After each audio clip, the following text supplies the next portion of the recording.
How's it going, everyone? In this video, I want to take a look at the reviews for Kena Bridge of Spirits that have been posted. Of course, the game came out yesterday, but I still wanted to take a look at the reviews as it's being reviewed pretty well. And then also, I want to give you guys a batch of updates on PlayStation 4 titles, so we'll get to that in just a second. But first of all, Kena Bridge of Spirits. The PlayStation 5 version of the game is currently sitting at an 83 on Metacritic, a very, very respectable score. And a lot of perfect scores have been given as well. DualShockers gave it a perfect, noting with its Pixar-like characters and beyond stunning animation, Kena Bridge of Spirits is as charming as it's dark, with plenty of surprises that will not only keep players enthralled for hours, but also captivate their hearts.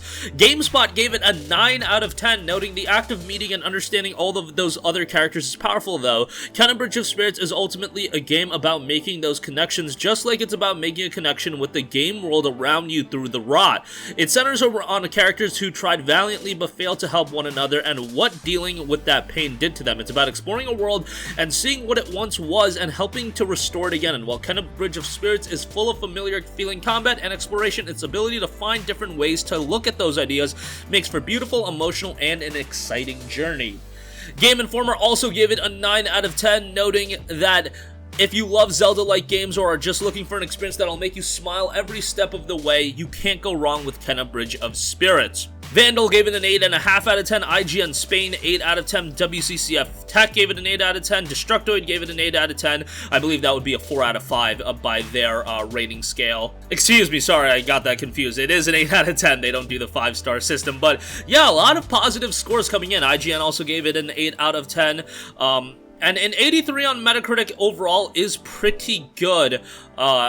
You know, it's one of those games that I think is going to get a little bit more traction just because the PlayStation 5 console exclusive market for the fall is kind of light, so it seemed like a lot of people did think pretty highly of the game, so that's nice to see. And also, it was released at a $40 budget price point, so I find that great as well.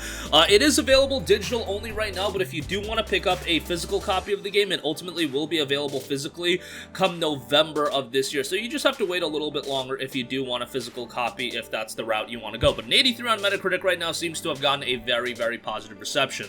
Next up, I do want to talk a little bit about some of the upcoming PlayStation titles you should keep your eyes on. Unsighted launches September 30th for PS4, X1, Switch, and PC. The action RPG has a demo available right now for PC, and the game itself looks pretty interesting. It has a throwback art style, but it is a Metroidvania title, at least that's what it's noted. Explore your way awoken to the city ruined by war. Alma must travel the vast city of Arcadia before the life force of her friends and herself withers away. Time is ticking and every moment matters. Who will you save and who will you leave to turn unsighted? I really like the visual look of the game, even though it's a bit old school. It looks like they put a lot of attention to detail into the look of the game. And also notes rich and varied combat. Build your perfect loadout to suit your playstyle. Unsighted allows players to equip weapons in various ways, from dual-wielding swords to shuriken and shotgun combinations. Alma will need to use perfectly timed combat actions to trigger faster reload speeds or a massively damaging parry to survive in the city. Craft and upgrade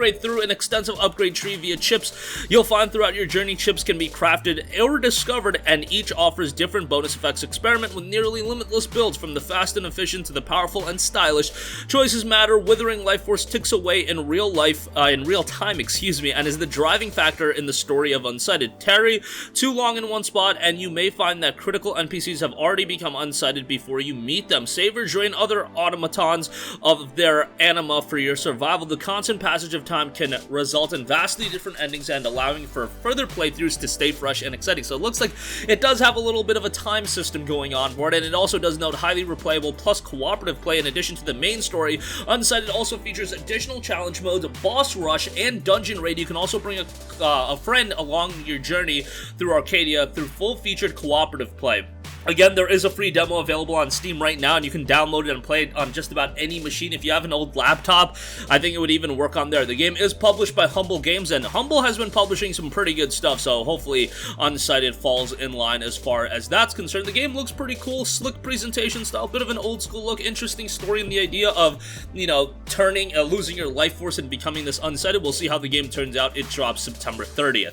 Next up, we have BPM Bullets Per Minute for PlayStation 4 and Xbox One. This is dropping dropping October the 5th. We finally got a release date on this. This is also going to be playable in up to 4K resolution at 60 frames per second on newer consoles, so if you do play on PS5 and X series, you've got that going on. This game came out all the way back in September of 2020 on PC, had a very positive reception, 5,968 Steam user reviews, 93% positive, so it was just shy of having an overwhelmingly positive reception, but that's still very, very much a good time. BPM is a rhythm action FPS roguelike where you must shoot, jump, and dodge to the beat of an epic rock soundtrack, delve into a randomly generated dungeon where one missed note can lead to your death, gain game-changing abilities, and loot powerful weaponry to defeat your ancient enemy. The game released at $19.99 on PC, and this is one that I remember ahead of its PC release, it was having quite a bit of buzz surrounding it because it is an interesting game, being this FPS game with a rhythm focus that's a little bit different than what you see, and the music is pretty wild. So if you're,